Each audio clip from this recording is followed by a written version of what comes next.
موجودة لديه، وكذلك الحس الجماعي أصبح أعلى عن محمد صلاح.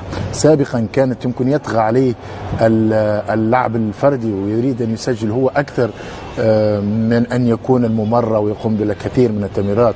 أكيد أنه سجل الهدف الثاني اللي يصبح أنه أعلى لاعب سجل 9 أهداف في أول مباراة افتتاحية، ويتخطى كذلك نجوم كبار، وهذا مهم بالنسبة لمحمد صلاح. نتكلم على لاعب سجل 212 الهدف مع 88 أسيست، فنتكلموا على لاعب سيصعب الأمور لكل لاعب افريقي عربي في المستقبل. يعني واحنا نتكلموا كعرب، لكن نتكلموا كافريقي، نتكلموا على لاعب في افريقيا، نتكلموا على نجوم افريقيا، بنبداوا من حتى لغير العرب كابتن.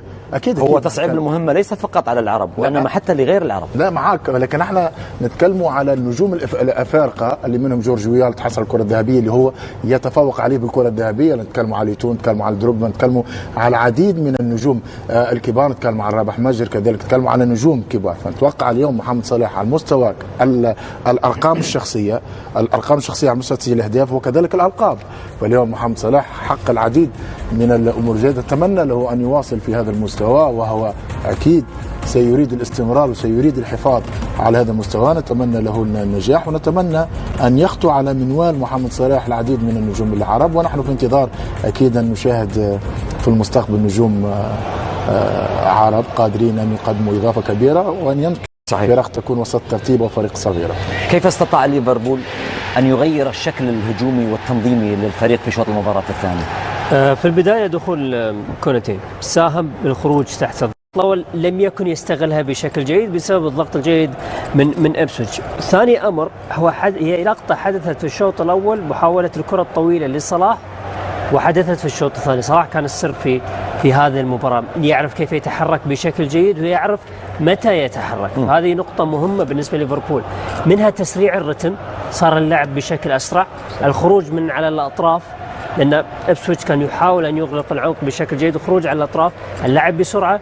بعد ذلك أتت فرص كثيرة. ليفربول الشوط الثاني كان مختلف عما كان عليه الشوط الأول. الشوط الأول عانى من صناعة الفرص، لكن الشوط الثاني كان أسرع، كان يلعب، وتجد أن الكرة تنطلق ما بين الخطوط، وبعد ذلك تجد تحركات من غير كرة، فالكل كان يتحرك، الكل كان يلعب بسرعة. لذلك ليفربول كان أخطر، لعب بمستوى ولعب بشكل جيد. صلاح على مر السنين التي نشاهدها فيه يصبح لاعب يعرف كيف يستغل إمكانياته ويعرف قدراته بشكل خاص.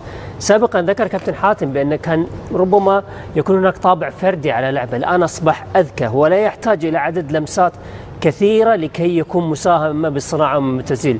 لمساته أصبحت أقل، استغلال الإمكانيات أصبحت أفضل، لذلك هو يقرأ الملعب بشكل جيد، ويعرف كيف يتحرك في المساحة، ويعلم قدرات زملائه في نفس الوقت. لما تعلم قدرات زملائك أن الكرة ستأتيك في هذا الاتجاه، كرات فان دايك التي أتت واستغلال المساحة كان أمر رائع من قبل صلاح.